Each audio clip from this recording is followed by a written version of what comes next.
పశ్చిమ గోదావరి జిల్లా ఆచంట వ్యవసాయ మార్కెట్ కమిటీ ప్రాంగణంలో ధాన్యం కొనుగోలు కేంద్రాన్ని మంత్రి బీసీ జనార్దన్ రెడ్డి, ఎమ్మెల్యే పితాని సత్యనారాయణ ప్రారంభించారు. ఈ సందర్భంగా ప్రభుత్వానికి ఆర్థికంగా ఎన్ని ఇబ్బందులున్నా రైతు కళ్లల్లో ఆనందం చూడడం ప్రభుత్వ లక్ష్యమని మంత్రి అన్నారు. రైతు బాగుంటేనే రాష్ట్రం బాగుంటుందనే ఉద్దేశంతో సీఎం చంద్రబాబు ధాన్యం కొనుగోలు కేంద్రాన్ని ప్రారంభించారని తెలిపారు. ప్రణాళికాబద్ధంగా ధాన్యం కొనుగోలు జరగాలని సూచించారు. ఎక్కడా అవినీతి జరగకూడదని హెచ్చరించారు.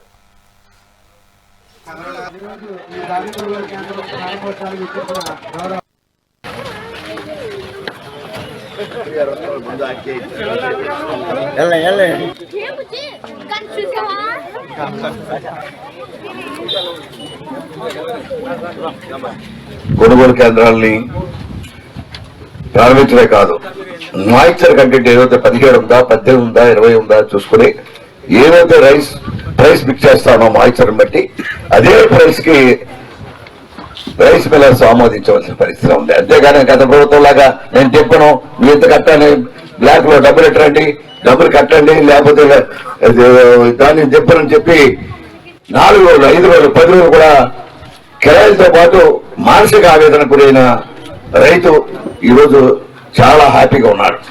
దాంట్లో మొగవట్లేదు, అభినందిస్తూ ఉన్నా.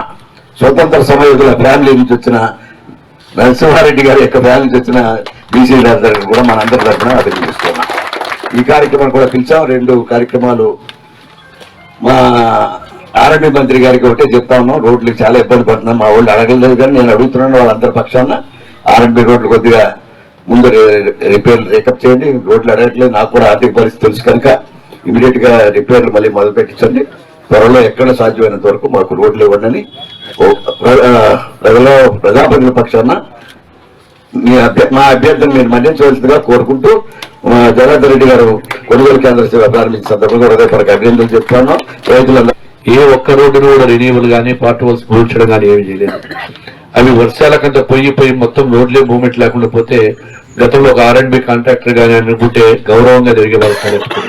ఈ రోజు కాంట్రాక్టర్ల పరిస్థితి కూడా దయనీయంగా ఉంది.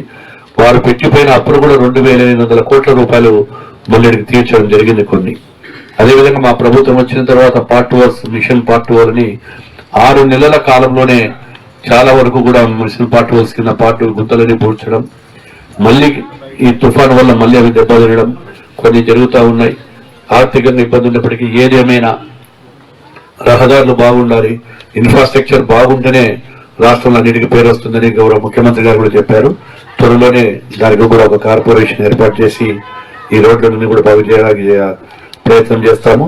అదేవిధంగా పెద్దలు చెప్పినట్టు కూడా ఈ యొక్క నియోజకవర్గంలో చాలా సార్లు వచ్చినప్పుడంతా కూడా మాకు సెక్రటరీకి వస్తే కూర్చుంటే అరగంట కూర్చుంటే ఇక్కడ అన్ని అనుభవం ఉన్న వ్యక్తి నాకంటే ఎక్కువ, కాబట్టి వారికి కూడా తెలుసు. ఖచ్చితంగా కూడా న్యాయం చేస్తామని తెలియజేస్తూ ఇక్కడికి నన్ను ఆహ్వానిస్తున్నారు.